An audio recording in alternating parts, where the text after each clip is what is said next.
What's up you guys, this is Rob from Gay Guy Plays, and today on Dress to Kill, we're going to be taking a look at 3 positively sizzling customizations for the Volt Proto skin. Now, for those of you who already aren't aware, you can go ahead and pick up the Volt Proto skin in the market for 165 Platinum. However, if you feel like splurging a little bit more, for 225, you'll actually get an additional exclusive hammer skin and exclusive Syandana. So be sure to check those out before you just go ahead and purchase the skin by itself, because if you do pick up the skin by itself, you won't be able to get those extras without picking up the bundle.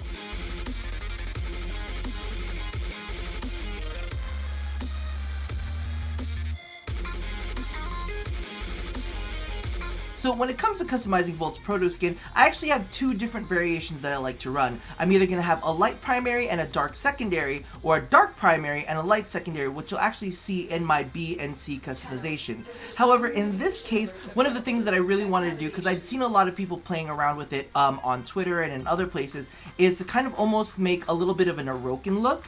A lot of people had been doing this, you know, with golds and the typical kind of like Orokin blue that people run with. However, I wanted to go ahead and put my own twist on it, so we actually took the lightest shade of rose gold, as you can see with the metallics that we've got here, and paired it up with a legit rose metallic, which I love rose metallics and I love rose gold, but there just really usually isn't a place to put both of them on the same customization. However, this one I am super fond of. So you can actually see the cool thing about it is because the accent runs on the tertiary, you know, kind of like where it is. So we've got the metallic from that kind of running down in this veining, which pairs well with all of the accent pieces. So we've actually got the Edo armor set here, as well as the standard Volt Prime armor set shoulders. You can actually go ahead and toss the Edo Prime shoulders on that as well, but I kind of like the spikiness because he's got some spikes on his shoulder too. So I'm like, ooh, okay, let's combine that with the overall rose metallic that we actually see here. And it's actually really pretty when you go ahead and pair it up with a metallic Syandana,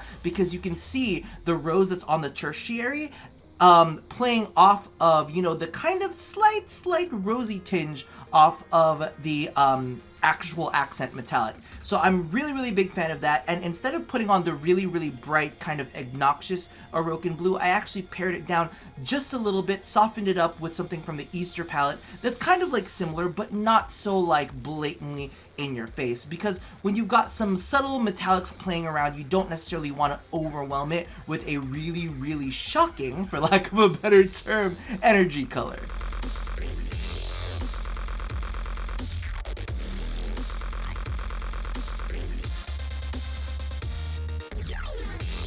Now, jumping into our second look, this is what I referred to as a dark primary and a light secondary. However, I didn't go too dark with this primary. I actually wanted to keep it fairly tonal. So as you can see here, we've got a nice muted blue, kind of tossed over like a soft, creamy white. Well, it's not really creamy, it's almost like a beigey white.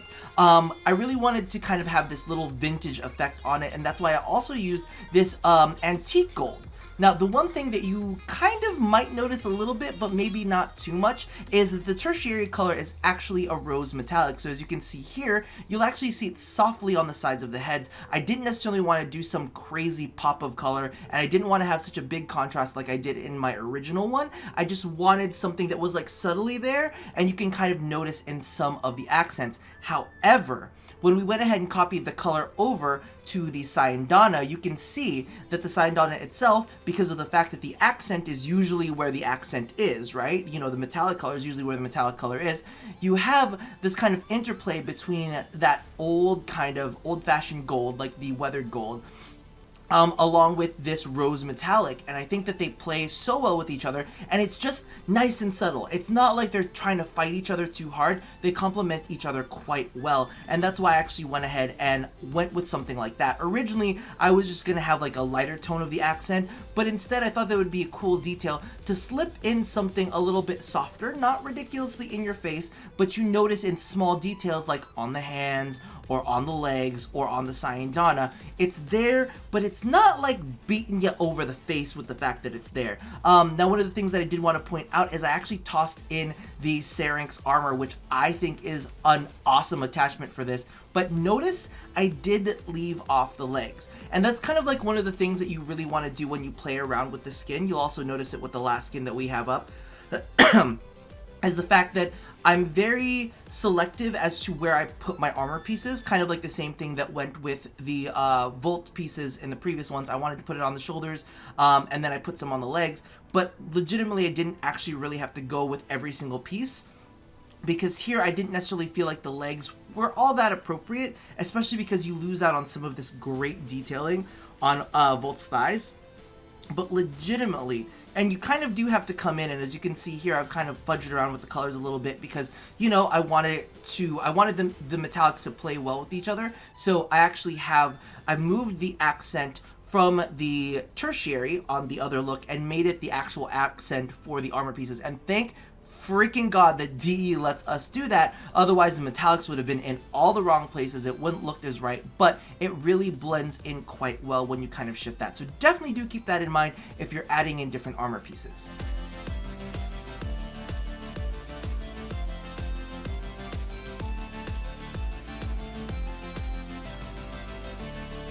And last but not least, I wanted to do something a little bit punchier than our two previous looks, so I actually pulled out this kind of like steampunky brass. I'm really, really fond of like how rich it is, how bronze it is. It's just really, really intense. And to kind of go along with it, I wanted to introduce a little bit of a clockwork feel, which is perfect with the Proto armor set, because as you can see, the gears are like rotating, and it kind of mimics some of the circular embellishments that the Volt Proto skin has. Now, to go along with the Proto armor set, because I was like, all right, he's flashing energy left, right, and center. We got to do something a little bit flashier to go along with it. So I went ahead and grabbed I believe it's the Tethra's Doom Quantum Emblems. So those things actually pull in all of these really, really cool energy wispies that I think go with all of the cool sizzles that are like arcing off of his body. I was like, all right, gonna look really, really badass, gonna look intense, a little bit in your face. I went ahead and cranked up the energy color just a little bit on this one too. Didn't want to go full cray on it, but it definitely has got a little bit more pigment than what I've been using for the previous two colors.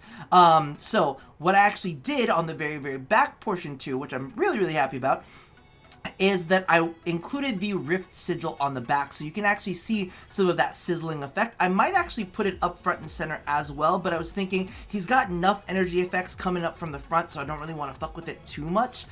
Regardless, I might actually move this as like my primary one, just because it looks so like intense and so badass. And as you can see, again, we went with the dark primary and the light secondary. However, this time we really, really darkened up that primary color, and it's a very, very nice contrast to go with the secondary. But the one thing that I do want to point out here is, if you notice the tertiary and the accent, I didn't want to make them too different. We've already got a lot going on. The energy color is already doing its business. You know, we've got the primary and the secondary, two very different colors coming together. Sometimes you gotta like understand that you don't need to put the most on all the time, you know, because we could have introduced another color in there and it would have really just kind of like, how do I put this? Just made everything like too much, you know? If we did like something like bright or crazy, it would have been too much. You gotta kind of be able to say, all right, I'm gonna dull it down a little bit. It doesn't need to be everything. I don't need to put too much on it. And because of the fact that we've already got a lot going on with all of the additional energy effects and all of the, you know, bright metallic colors and, you know, the stark contrast between the primary and secondary, like that's enough. We're good. We can stop right there. We can call it quits. Looks fine, looks dandy. And that about does it for that final customization. Now, before we go, I do tend to get a lot of requests for something like this. However, y'all know that I'm a purist. I like to use the appropriate helmet with the appropriate skin. There are very, very few times that I kind of like veer off from that customization. And when I do, for me, it kind of triggers my OCD a little bit. Regardless, I know that you guys are curious to see how some of these helmets look with the skin itself. And I'm going to be completely honest with you. Even though I love the Arrestor skin, I think that the Arrestor helmet, the only actual helmet that I like with this that isn't the Proto helmet itself would be the Zener skin. I think the Zener skin looks pretty gosh darn good with it, but still, because of the fact, like I said, I'm a purist, I much prefer the Proto helmet. And I do think that the Proto helmet is, like, it looks pretty fucking dope.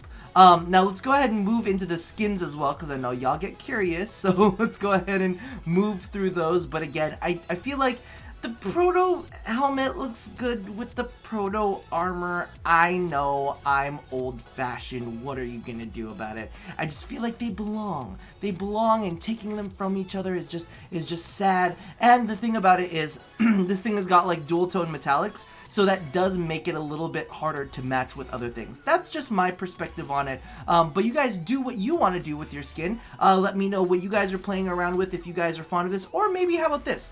If you weren't fond of it before, and now you're kind of taking a second look at it and you're like, you know what? I think I could mess around with that. Let me know if that's going through your brain in the comments below. But as stands, that's pretty much it for me. So as always, love somebody, hurt nobody, and touch yo body. I'll chat with you guys next time.